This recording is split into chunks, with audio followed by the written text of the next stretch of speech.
Selamat datang di channel YouTube Citra Bangsa School Pringsewu Lampung.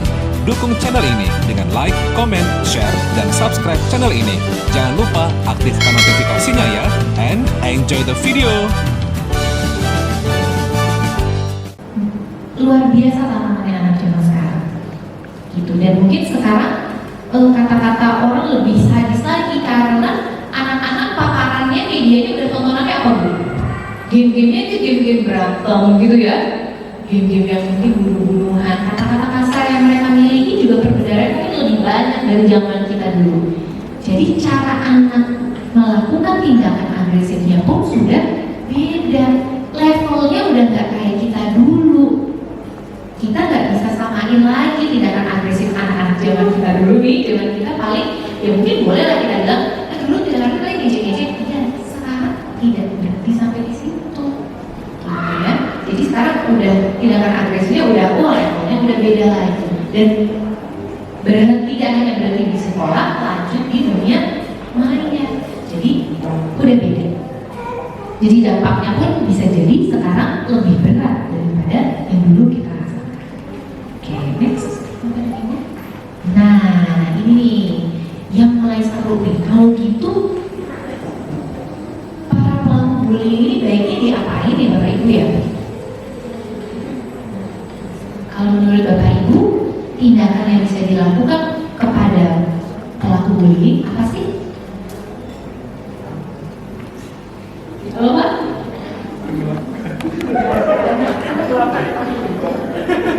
Soalnya gambarnya laut, melakukan aja. Karena ada kayak pakai pelaku apa korban gitu ya? Ada bapak siapa? Bapak. Bapak Irawan.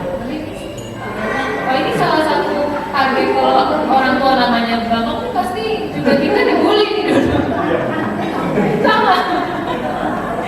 Gimana Pak? Ada pengalaman bullying atau anak dibully? Ya, saya pikir setiap orang itu pernah dibully ya. Tapi yang menjadi pertanyaan kalau sekarang, bagaimana sih tipsnya agar anak itu kebal bully gitu ya? Artinya saya pikir butuh support system ya untuk menghindari ini semua gitu. Tapi kan kita tidak bisa mungkin setiap detik untuk selalu di area yang strategis untuk itu gitu. Jadi kalau itu terus bagaimana sih cara mencurahkan atau menyalurkan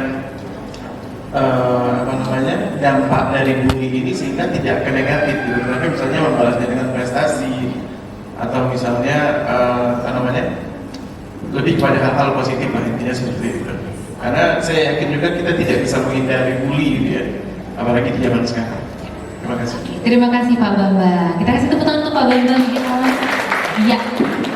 Wah, luar biasa banget. Jadi benar kata Pak Bambang, pasti kita semua pernah dibully. Anak-anak kita juga tidak tertutup kemungkinan akan mendapat. Sebaik-baiknya kita mengantisipasi, sebaik-baiknya sekolah, seperti para guru berusaha mengantisipasi, pasti ada aja gitu kalau nggak di sekolah, di tempat main, di tempat les dan sebagainya. Jadi gimana nih supaya anak kita kebal terhadap bullying? Jangan sampai dampaknya jadi yang tadi ya Pak ya, depresi, cemas, aduh jangan sampai gitu ya.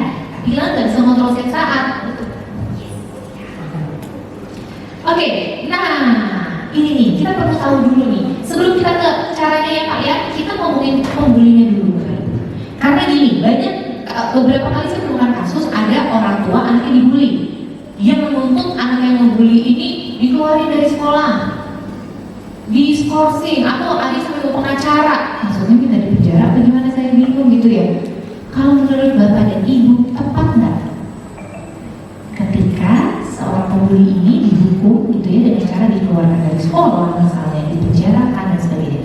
Kalau belum sampai ke ujungnya kematian ya, kematian itu beda. Tapi kalau tadi bullyingnya mungkin mengejek, menghina dan sebagainya, atau menyakiti secara fisik gitu, apa yang perlu dilakukan? Saya paham pasti sebagai orang tua korban pasti marah banget ya. Oh, pasti saya sangat paham ketika dia marah, membawa pengacara, menuntut ini itu sangat saya memahami. Saya pun kalau tahu anak saya diapain pasti awalnya emosi dulu. Tapi kalau kita udah lebih tenang, udah bisa berpikir dengan lebih dingin, kita perlu memahami bahwa misbehaving children are discouraged children. Anak-anak yang berperilaku negatif sebenarnya adalah anak-anak yang patah semangat. Pak, Bu, ada nggak anak-anak yang dilahirkan sebagai pembuli? Emang Tuhan menciptakan dia bakal jadi pembuli? Ada? Nah, semua pasti terbentuk oleh lingkungan. Karena dasarnya anak itu semuanya dilahirkan baik, tapi dia jadi pembuli. Kenapa? Nah, di sini di sebelah kanan ada gambar laut. Bukan maksud saya pembuli harus ditenggelamkan ya Bapak Ibu ya, tapi ini adalah bad behavior iceberg, puncak gunung es dari perilaku anak. Yang kita lihat tuh kalau anak ngebully, misalnya dia suka mengejek, nggak sopan gitu ya, dan segala macam, segala tindakan negatif dari anak itu hanyalah sebuah puncak gunung es yang tampak. Yang nggak tampaknya apa yang dibawa? Nah itu Bu, merasa nggak diterima, merasa nggak berharga, merasa tidak dicintai. Sebenarnya itu yang dirasakan para pembuli. Dengan dia membuli orang lain, gue jadi diperhatiin. Orang-orang jadi segan sama gue misalnya. Dia merasa, enak ya rasanya.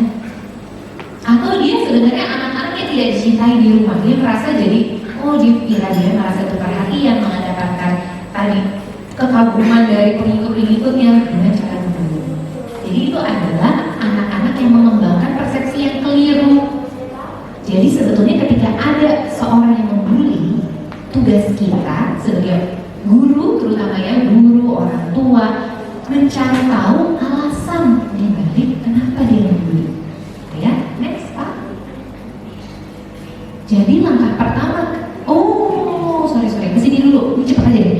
Karena ini penting. Tadi kalau kita bilang pembuli itu misalnya harus dihukum yang berat biar dia nggak kembali lagi, kasih punishment. Efeknya gimana? Kira-kira dia masih ngebully apa enggak?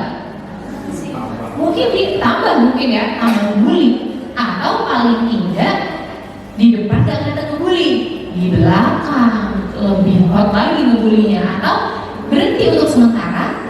Tapi begitu dia bisa lulus dari sekolah CDS, jadi pembuli lagi bisa. Karena hukuman itu ternyata dampaknya negatif. Ini adalah hasil-hasil penelitian. Ketika kita melakukan hukuman kepada seorang anak, efeknya apa? Yang pertama Bapak Ibu mencontohkan perilaku agresif. Jadi ketika kita ngasih hukuman ke anak mendapat pesan, boleh ya memaksa orang lain. Jadi sebenarnya dengan kita kasih hukuman, itu malah mencontohkan bahwa boleh yang namanya memaksakan sesuatu. Dan itu memunculkan agresi. Berikutnya memunculkan rasa takut. Tujuan kita kadang ketika ngasih hukuman adalah biar dia takut, biar dia jerak, biar dia tidak mengulangi lagi.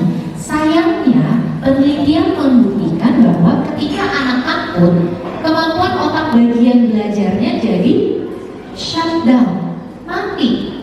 Kita balikin ke diri kita deh Bapak Ibu. Kita kalau lagi panik, lagi cemas, lagi takut, bisa mikir nggak? Tiba-tiba ngobrol ya? Yang sebenarnya bisa jadi nggak bisa ketika kita cemas dan takut. Sama anak yang sedang dihukum, dia takut nggak nyaman sebenarnya, dan itu malah nggak belajar. Dia nggak tahu dia salahnya di mana, dia nggak tahu jadi harus apa, nggak kebentuk pembelajarannya di sini. Jadi kalaupun dia berhenti ngebully, sekedar berhenti karena rasa takut, tapi pembelajarannya nggak ada. Jadi begitu tidak ada yang ngawasin, begitu tidak ada pengawasan, balik nggak perilaku negatifnya? Balik, karena tidak ada pembelajarannya. Next, dan hukuman berikutnya adalah menjauhkan hubungan emosional. Kalau kita menghukum anak, guru menghukum siswa, kita kalau dihukum kita jadi makin cinta sama orang itu, apa kita jadi kesel sih Bu? Pak? Pasti kesel, gitu ya. Bisa aja kita sekarang bisa mendapatkan, iya tapi saya ngerti segini, itu kan sekarang. Dulu kita pasti ada rasa kesel. Nah ketika kesel, kita sedang menjauhkan hubungan emosional kita dengan anak. Jadi sudah otomatis anak jadi nggak deket, anak nggak mau terbuka dan sebagainya. Ya, berikutnya muncul perilaku rebel. Jadi anak semakin rebel. Next, muncul rasa dendam. Anak yang dihukum biasanya akan merasa dendam. Dia akan berpikir, oke, sekarang aku belum bisa apa-apa, tapi lihat nanti. Itu banyak sekali kasus yang aku temukan kayak gitu. Ketika anak merasa gak dipahami, sering dihukum di rumah, dia akan bilang, ya aku tahan aja lah Kak sampai nanti aku kuliah, aku udah terserah, aku nggak mau apa lagi. Gitu. Jadi banyak sekali yang muncul rasa dendam karena sering dihukum. Next, muncul muncul perilaku main belakang tadi ya. Jadi di depannya kelihatannya udah nggak ngebully, padahal di sosmed masih rajin ngebully dan sebagainya. Itu adalah efek dari hukuman atau punishment. Nah, jadi kalau kita memilih cara cepat, hukuman tuh efeknya cepat, benar nggak Bu? Anak jadi takut, anak jadi berhenti melakukan perilaku negatif, termasuk misalnya bullying. Tapi perilaku cepat berubah, tapi sifatnya jangka pendek atau jangka panjang kalau kita menghukum? Pendek, pasti berhentinya saat itu juga, atau hanya berhenti ketika ada yang ngawasin, betul? Ketika tidak akan balik lagi, gitu ya. Atau efek berikutnya adalah dengan memberikan punishment kita meninggalkan luka atau trauma, luka emosi ya, luka secara emosional, luka batin untuk anak, dan bisa meninggalkan trauma, ya. Atau ada proses yang agak lebih panjang nih, gitu ya, tapi dia bisa membangun karakteristik dan nilai-nilai positif. Tapi caranya memang nggak secepat hukuman. Nah, kira-kira kalau ada dua pilihan ini, Bapak dan Ibu mau pilih cara yang mana? Cepat tapi ninggalin luka, atau prosesnya panjang tapi bisa memang benar-benar membangun karakteristik positif yang dulunya ngebully benar-benar bisa berubah jadi yang mana? Yang kiri atau kanan? Yang kanan? Setuju? Sepakat. Tapi caranya panjang ya Bapak Ibu ya. Oke, yes, oke, next.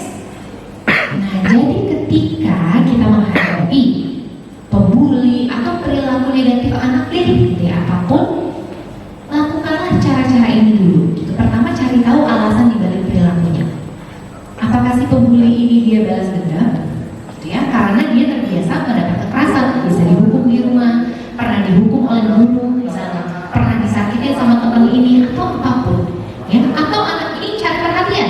Ada juga dia jadi bully karena dia cari perhatian, karena di rumah diabaikan, di kelas diabaikan, dan seterusnya. Atau anak ini memang nggak bisa kontrol rasa marah. Alasan-alasan ini nanti penanganannya beda nggak?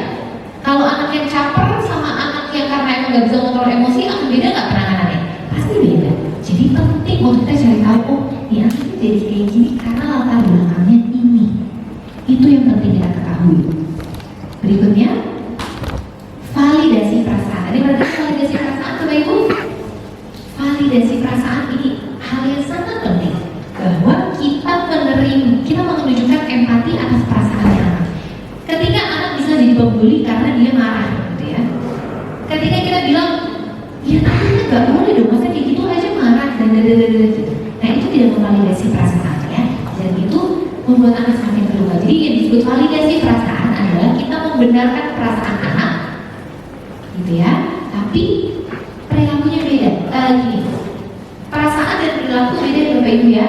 Namanya perasaan, otomatis nggak? Kalau kita marah, boleh nggak kita bilang nggak boleh marah, nggak boleh sedih? Apakah kita harus selalu setiap saat happy? Boleh nggak kita marah? Boleh nggak kita sedih? Boleh nggak kita kecewa? Boleh nggak cemburu? Boleh. Kalau kita boleh, anak kita boleh juga nggak? Boleh. Dan ketika anak sedang merasakan perasaan negatif tadi, yang marah, sedih, cemburu, kesel dan sebagainya, katakan, iya, marah ya, iya sih, pasti kalau diledek kayak gitu sebel ya. Atau iya, kemarin mama hukum kamu, maaf ya, gitu, pasti marah banget ya, nggak enak ya rasanya, dan seterusnya. Atau kita katakan, iya, kalau mama waktu kecil juga gitu sih, nah kalau diejek pasti mama rasanya marah. Karena kita sedang memvalidasi bahwa perasaannya dia itu wajar. Itu kunci yang sangat penting. Karena kalau kita udah memahami dulu perasaannya dia, baru anak akan merasa, oh, ternyata aku dipahami ya, dan dia akan lebih bersedia akhirnya untuk menerima arahan dari kita. Kalau kita kan biasanya langsung ke koreksinya ya, kamu harusnya gini dong. Anak nggak merasa dipahami, akhirnya nggak masuk apa yang kita katakan, gitu ya. Next. Nah, setelah itu baik dan tegas. Baik dan tegas itu bisa dilakukan bersama-sama Bapak Ibu, karena baik itu bukan artinya kita membolehkan apapun, dan artinya permisif. Tegas juga artinya bukan galak. Jadi baik dan tegas itu bisa dilakukan bersama-sama. Kita katakan gitu, iya, ngerasa nggak diperhatiin itu nggak enak ya, tapi ngecek teman itu juga nggak baik. Jadi kita baik, tapi kita tegas saat itu bersamaan. Kita baik, kita memahami perasaan dia, tapi kita tidak menyetujui perilakunya. Jadi Bapak Ibu ya, kita memahami perasaannya, tapi kita tidak menyetujui perilakunya. Jadi yang harus kita ajarkan adalah cara mengekspresikan perasaan dengan cara yang lebih efektif. Tapi kalau perasaan Boleh ada anak-anak tuh marah, boleh dia kesel, boleh. Tapi perilakunya yang kita ajarkan. Next. Nah, jadi apa yang bisa dilakukan? Kita fokus pada solusinya. Gitu ya, baik itu guru maupun orang tua. Kalau ada masalah apapun, misalnya bullying, identifikasi masalah. Oke, masalah ini apa nih? Apakah ternyata anaknya nggak merasa diperhatikan dan sebagainya dan sebagainya. Diskusikan cara kemungkinan solusinya apa. Oke, kalau itu solusinya apa? Pilih satu solusi yang bisa disepakati, uji coba 1 minggu lalu evaluasi. Next up. Nah, ini juga bisa dilakukan. Konsekuensi logis. Kalau konsekuensi logis ini tadi kan kalau hukuman sebenarnya kadang-kadang jadi beda tipis sama bullying ya. Kadang kita kasih hukuman ke anak, tapi kalau ditarik-tarik lagi, jangan-jangan aku juga melakukan bullying kata ibu, membandingkan dan sebagainya. Kalau kita menghukum anak tujuannya supaya anak itu jerah, supaya anak itu gak nyaman, berarti kita sebenarnya juga sedang melakukan sedikit aspek dari bullying. Ya, jadi sebaiknya dilakukan ada konsekuensi, tapi konsekuensinya yang logis. Kayak gimana sih konsekuensi logis? Jadi kasih konsekuensi yang berkaitan dengan perilaku. Kalau misalnya bu, anak mukul teman, karena dia marah, karena dia diejek, kalau dia mukul, kita kasih konsekuensinya dia disuruh nyapu halaman, nyapu nggak? Mukul teman, konsekuensinya nyapu halaman, nyapu nggak? Gak nyapu, itu nggak akan masuk pembelajarannya. Jadi harus yang nyambung. Misalnya dia harus merawat temannya dia tonjok. Nyambung nggak? Nyambung. Karena kamu udah nonjok dia, nah kamu perlu rawat. Gitu. Ditanyain kabarnya, kasih tonjokannya, kalau temannya butuh ini dibantu dan sebagainya, itu lebih nyambung. Ya, jadi konsekuensinya harus masuk akal dan menghormati anak. Kita tanya, gimana menurut kamu? Setuju nggak dengan konsekuensi ini dan sebagainya? Ya, dan bermanfaat. Jadi konsekuensi itu sifatnya harus bermanfaat buat si pelaku juga. Dia tahu. Jadi berikutnya kira-kira kalau diejek apa yang bisa kamu lakukan selain kamu nonjok. Balik lagi ya, validasi perasaan penting. Iya, diejek itu nggak enak. Nah, mama tahu, mama juga nggak suka aku diejek. Tapi pukul itu juga tidak baik. Ya bu, itu disebut baik dan tegas. Kita validasi dulu perasaannya, baru kita kasih koreksi terhadap perilakunya. Next. Nah, tadi ini menjawab pertanyaan Pak Bambang. Gimana cara membentengi anak supaya nggak kebal bully? Semua kembali ke koneksi. Koneksi itu maksudnya apa sih Bapak Ibu? Koneksi emosional. Next. Jadi yang kita bangun itu koneksi itu maksudnya kedekatan emosi kita sama anak. Semua tuh dasarnya dari sini. Gitu ya Bapak Ibu. Kalau kita 24 jam sama anak, udah pasti ada koneksi emosi atau belum? Belum tentu, benar. Bisa jadi kita 24 jam sama anak, tapi kita ini masak mulu di dapur, anak main sendirian, kamu enggak? Ya, kedekatan emosinya. Tidak, jadi kedekatan emosi itu harus dibangun. Caranya adalah hangat sikap kita tuh hangat. Ada kontak mata, sentuhan, gitu ya. Dan kita memenuhi kebutuhan emosi anak. Anak butuh perhatian, butuh ditanya, butuh didengerin. Kita harus berikan. Berikutnya, nah ini juga penting banget nih Bapak Ibu. Waktu istimewa, kan kita suka sering istilah bonding kalau di sosmed, ya Bu ya. Bonding itu adalah kita mendekatkan hubungan emosi kita sama anak. Tapi apakah bonding itu harus healing, jalan-jalan, liburan, bisa kalau kita? Enggak, betul sekali. Dan apakah butuh waktu seharian? Enggak. Jadi tidak ada alasan sibuk dan sebagainya. Karena hanya plus minus 15 menit untuk bisa bonding. Tapi syaratnya apa? Ada syaratnya nih, 15 menit sih, tapi syaratnya one on one. Jadi kalau kita mau bonding itu akan efektif kalau satu orang tua dengan satu anak. Jadi gantian, kalau anak kita lebih dari satu gantian. Hari ini ibu mau bonding sama si kakak, papanya sama si adik, nanti tukeran. Jadi harus one on one kalau kita mau bonding. Nah, dan fokus. Jadi kita benar-benar jangan ini nak main yuk, tungguin mau balas WhatsApp dulu. Tunggu gini. Ini lucu gini. Nggak boleh. Jadi 15 menit betul fokus. Handphone kita jauhi dulu. Kita benar fokus ngapain? Fokus melakukan kegiatan yang disenangi anak. Kalau anak senang baca buku. Kalau anak senangnya main salon-salonan ya kita main salon-salonan. Anak senangnya main basket ya kita main basket bareng-bareng gitu ya. Anaknya senangnya makan ya kita makan bareng dan seterusnya. Dan ketika kita sedang melakukan waktu istimewa ini, pastikan ada kontak mata dan ada sentuhan. Kita usap, kita rangkul, kita peluk dan sebagainya. Dan ini poin paling penting Bapak Ibu, yang poin terakhir. Boleh baca poin terakhirnya? Tahan pemberian nasihat. Kalau kita lagi pengen bonding sama anak, tahan dulu pemberian nasihat. Bayangin Bu, kita udah main seru-seru sama anak ya, 10 menit pertama udah seru nih ketawa. Jujur, makanya nak, kamu itu kalau di sekolah, anak males gak? Anak ujung-ujungnya mau ceramah. Besok-besok diajak main lagi mau gak? Pasti nggak mau. Ini males biasa.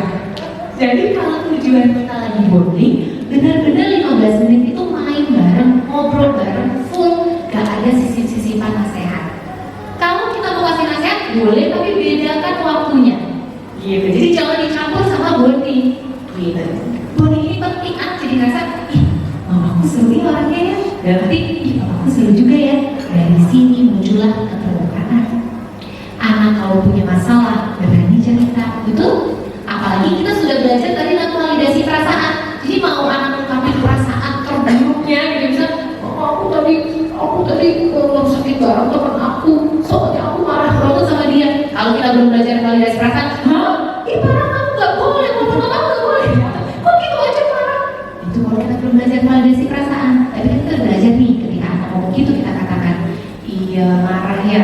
Kenapa tadi diejek temennya? Oh iya sih, emang pasti marah. Mama ngerti. Tapi kalau merusak barang teman, menurut kakak gimana? Baik nggak? Itu namanya baik dan tegas. Kita membenarkan perasaannya, kita pahami dulu perasaan marahnya, tapi kita nggak setuju sama dia merusak barang temannya. Gitu ya Bapak Ibu ya. Tapi jangan di skip bagian awalnya. Validasi perasaannya jangan di skip. Jadi anak harus merasa dulu, jadi paham. Oke, next please. Mister. Ini nanti mungkin bisa satu diskusi kali ya, yang kelas ini dan sebagainya. Jadi kira-kira gitu Pak, kalau untuk supaya anak kebal dari bullying itu dulu, semua awal dari koneksi. Lalu juga selain koneksi adalah membangun kepercayaan diri. Tadi salah satu membangun kepercayaan diri adalah anak dikasih keterampilan, misalnya anak dicari tahu nih minat bakatnya apa, misalnya anak ini. Terus tadi kalau anak melakukan kesalahan juga jangan langsung dimarahin, gitu ya, karena prinsip kita adalah kesalahan itu kesempatan belajar. Itu yang membuat anak percaya diri. Percaya diri itu adalah cikal bakal anak nantinya tidak mudah dibully. Kalaupun dia dibully, misalnya anak bapak pulang bilang aku dibully gini-gini, jangan nangis, harus semuanya ini, jangan takut gitu. Anak juga tidak pernah dipahami, jadi anak harus divalidasi dulu rasanya. Iya takut ya, pasti rasanya nggak enak begitu ya. Tapi ya, baru kita kasih masukannya. Oke Bapak Ibu, nanti kita mungkin akan bahas selanjutnya ya ketika Q&A. Oke, makasih Bapak Ibu atas perhatiannya. Wassalamualaikum warahmatullahi wabarakatuh.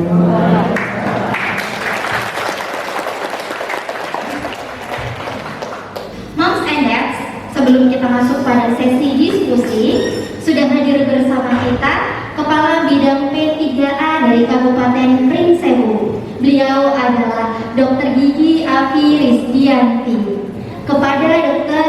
Afi Rizdianti, please come to the stage.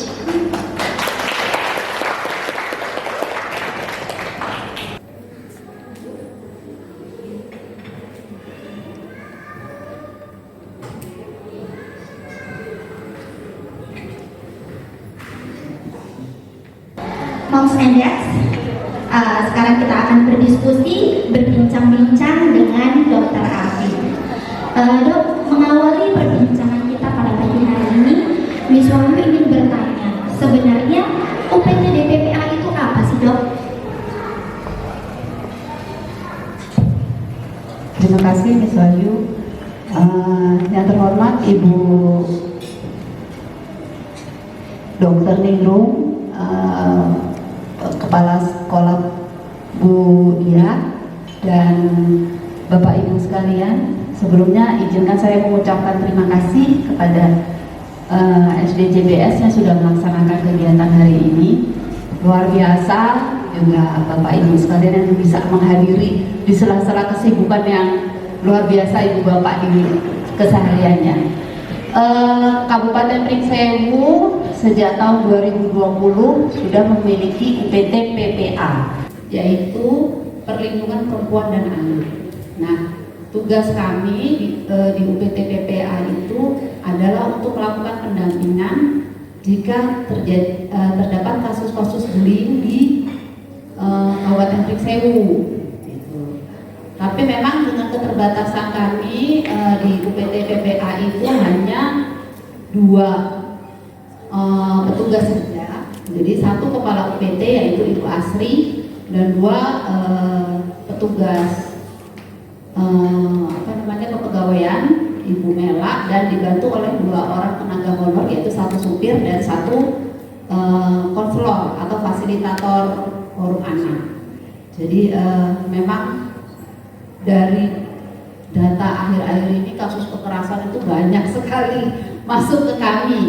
Kami mempunyai call center, nanti boleh di-share call centernya. Jadi saya yakin sih kalau di SDCBS ini insya Allah nggak ada ya kasus kasus kekerasan atau bullying. Karena anak saya juga alhamdulillah sudah 2 yang saya titipkan di CBS, alhamdulillah baik-baik semua.